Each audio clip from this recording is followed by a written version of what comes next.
ನಮ್ಮದು ಮಂಗಳೂರು ಬಂದರ್ smart city ಅಂತ ಹೇಳ್ತೀವಿ ನಾವು.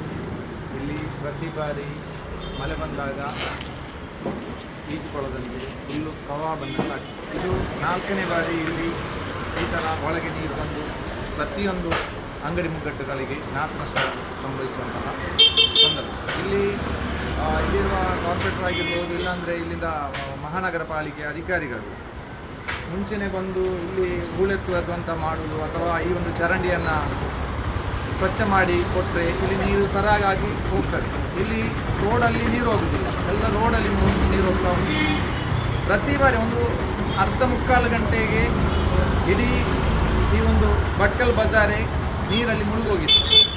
ಇದಕ್ಕೆ ಯಾರು ಹೊಣೆ? ಈಗ ಇಲ್ಲಿ ನಮ್ಮ ಎದುರುಗಡೆ ಇರುವಂಥ ಗ್ಲೋಬಲ್ ಟ್ರೇಡರ್ ಆಗಿರ್ಬೋದು, ಇಲ್ಲಾಂದರೆ ಈ ಸಲೂನ್ ಅಂಗಡಿಯವರು, ಇವರಿಗೆಲ್ಲ ತುಂಬ ನಾಶ ನಷ್ಟಗಳು ಸಂಭವಿಸಿದೆ. ಅದೇ ರೀತಿ ನಮ್ಮ ಪೈಂಟ್ ಅಂಗಡಿ ಕೂಡ ನೀರು ನುಗ್ಗಿದೆ, ಇಲ್ಲಿ ಕೂಡ ನಮಗೆ ನಾಶ ನಷ್ಟ ಸಂಭವಿಸಿದೆ. ಅದೇ ಪಕ್ಕದ ಹೋಟೆಲ್ಗೆ ನೀರು ನುಗ್ಗಿ ಅಲ್ಲಿ ಪ್ರತಿಯೊಂದು ಅವರದ್ದು ಎಲೆಕ್ಟ್ರಿಕ್ ಆದಂತಹ ಇದು ಫ್ರಿಡ್ಜ್ಗಳು, ಅದೇ ರೀತಿ ಅವರ ದವಸ ಧಾನ್ಯಗಳು, ಇದೆಲ್ಲ ಅವರಿಗೆ ನಷ್ಟ ಸಂಭವಿಸಿದೆ.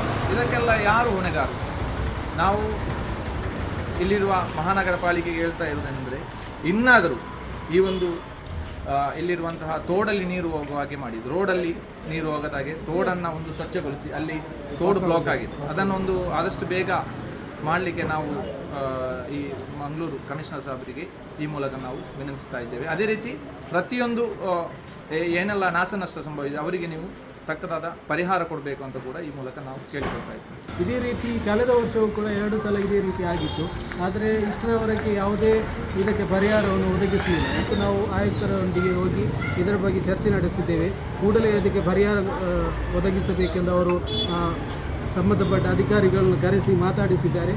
ನಮಗೆ ಅವರನ್ನು ಸಂಪರ್ಕ ಮಾಡಿಸಿದ್ದಾರೆ. ಅದೇ ರೀತಿ ನಾಳೆ ಅವರು ಇಲ್ಲಿಗೆ ಭೇಟಿ ನೀಡಲಿದ್ದಾರೆ. ಅದೇ ರೀತಿ ಇಲ್ಲಿ ಯಾರಿಗೆ ನಾಶ ನಷ್ಟ ಸಂಭವಿಸಿದೆ ಅವರಿಗೆ ಪರಿಹಾರವನ್ನು ಒದಗಿಸಿ ಕೂಡ ನಾವು ಇದಕ್ಕೆ ನಮಗೆ ಸಪೋರ್ಟ್ ಮಾಡ್ತೇವೆ ಅಂತ ಕೂಡ ಹೇಳಿದ್ದಾರೆ.